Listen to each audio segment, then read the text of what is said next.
अस्सलाम वालेकुम viewers, medical herbal physician doctor Mohammad Fayaz आप लोगों की खिदमत में हाजिर है। शहवत को बढ़ाने वाले, लिबिडो पावर को बूस्ट करने वाले बहुत सारे हर्बल टिप्स नुस्खा जात यूट्यूब पे भरे होंगे। शहवत को रिड्यूस करना यानी शहवत को कम करना, ठीक है। ऐसी लेडीज़ या ऐसे हजरात जो बहुत ज़्यादा डिस्टर्ब हैं, अनमेरिड हैं, सिंगल लाइफ गुजार रहे हैं और शहवत के हाथों तंग हैं कि जी शहवत बहुत ज़्यादा आती है, शहवत को कम करना है, सेक्सुअल एक्टिविटी करने को दिल ना करे, ये इसको कम करना चाहते हैं, सेक्सुअल डिज़ायर को कम करना चाहते हैं। तो इसके हवाले से आज मैं आप लोगों को इस पर डिटेल में बात बताऊंगा। देखिए जी, ऐसे हजरात एक तो दूध का इस्तेमाल कम करें। ऐसे हजरात ऐसी चीज़ों का इस्तेमाल ना करें जिनमें ताकत है, लाइक मटन वगैरह का इस्तेमाल ना करें और प्रोटीन्स अपनी बॉडी में कम लें। अगर प्रोटीन्स का अखराज नहीं होगा, प्रोटीन ज़्यादा होंगे तो जो अमसाक है, शहवत है, वो बढ़ेगी।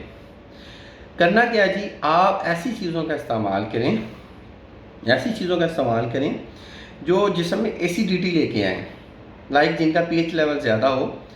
आप इमली का पानी पिएँ, आप नींबू पानी पिएँ, ठीक है। आप गन्ने का रस का, इनके लीवर में गर्मी ना हो, लीवर में गर्मी होगी, आपके स्टमक में गर्मी होगी तो अमसाक यानी कि शहवत बढ़ेगी, शहवत आपको तंग करेगी।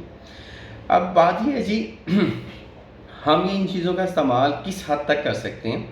देखें, इंसानी बॉडी को एक नॉर्मल जो इंसान है, ठीक है, अगर नॉर्मल वर्क कर रहा है, एडम वर्क नहीं कर रहा, मतलब एक स्टूडेंट टाइप बंदा है, तो वो पैदल वॉक शॉक भी नहीं करता, मतलब ज़्यादा से ज़्यादा उसके 200 से 400 कदम होते हैं डेली के, वो नहीं खाता है और स्टडी और 8-10 घंटे की नींद होती है, तो इंसान उसके लिए 800 से 1000 कैलोरीज बेटर है।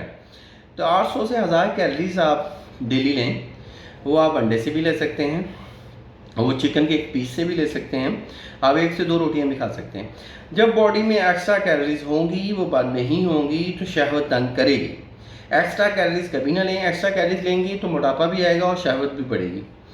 तो इसलिए अपने आप को फिट रखें। आपको जब भी शहवत तंग करें, नींबू पानी का इस्तेमाल करें। नींबू पानी आपने पीना है हल्का सा नमक डाल के, उसमें चीनी ऐड नहीं करनी, ठीक है। चीनी का इस्तेमाल, मीठा कम कर दें, मीठे में बहुत ज़्यादा ताकत होती है। इमली का पानी पिएँ, इमली आलू बुखारा का पानी पिएँ। और नंबर 4, आप लोग चावल ना खाएँ। चावल नहीं खाएंगे, वो चावल में कार्बोहाइड्रेट्स होते हैं, चावल का इस्तेमाल करेंगे तो शहवत आएगी। तो ये मेरी मुफीद टिप्स थी, इसको नोट फरमा लें। अल्लाह आपका हामी नासिर हो, अल्लाह आपका हामी नासिर हो।